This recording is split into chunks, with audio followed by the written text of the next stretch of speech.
আত্মীয় চাপ হবে কেন? আত্মীয় চাপ হলে তুমি আওয়ামী লীগে যেত, আমি তো হবে না।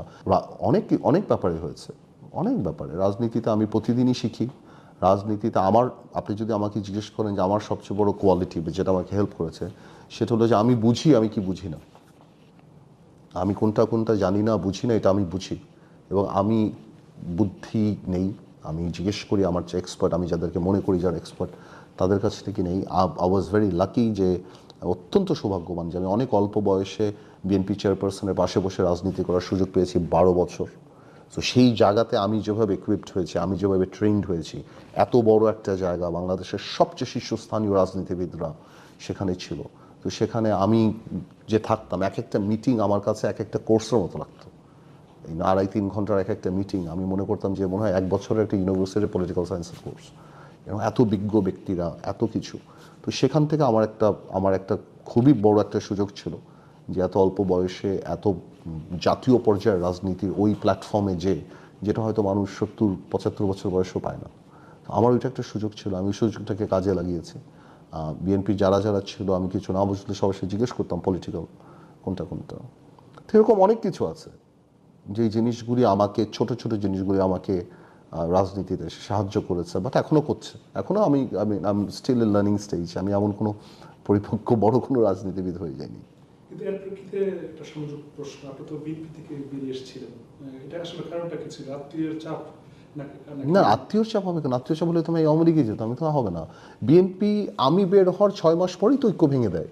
আমি বুঝতে পারছিলাম আগে থেকেই যে ঐক্যফ্রন্ট আর 20 দল একসাথে বিএনপির ব্যালেন্স করা সম্ভব হচ্ছিল না, কোনোভাবেই হচ্ছিল না।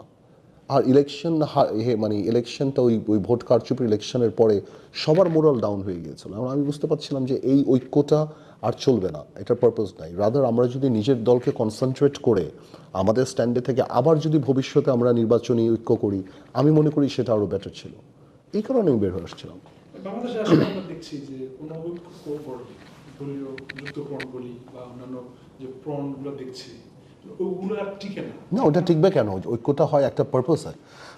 ওই পারপাস যখন শেষ হয়ে যায় তখন তো টিকবে না, এটা খুবই স্বাভাবিক।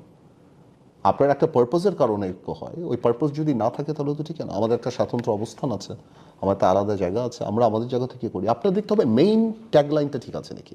আমরা বিএনপি ছেড়ে দিয়েছি, বাট স্বৈরাচারী সরকারের বিরুদ্ধে আমাদের আন্দোলন ছিল। অলরাইট, সো আমরা যেখানেই থাকি আমাদের আন্দোলনটা সেখানে ছিল।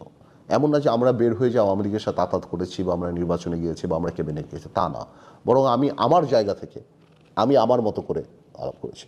সো আই থিঙ্ক এটা তো থাকতেই পারে। এখন এই সময় যারা রাজনীতি করছেন তাদের কাছে একটা বড় প্রশ্ন অনেকে রাখতে চায় যে আপনারা সরকারের সমালোচনা করছেন, ক্ষমতার রদবদল চাচ্ছেন, কিন্তু অনেক প্রশ্ন যে আপনারা আসলে জনগণের পালস কতটুকু বুঝতেছেন বা জনগণের জন্য আপনারা কি করতেছেন?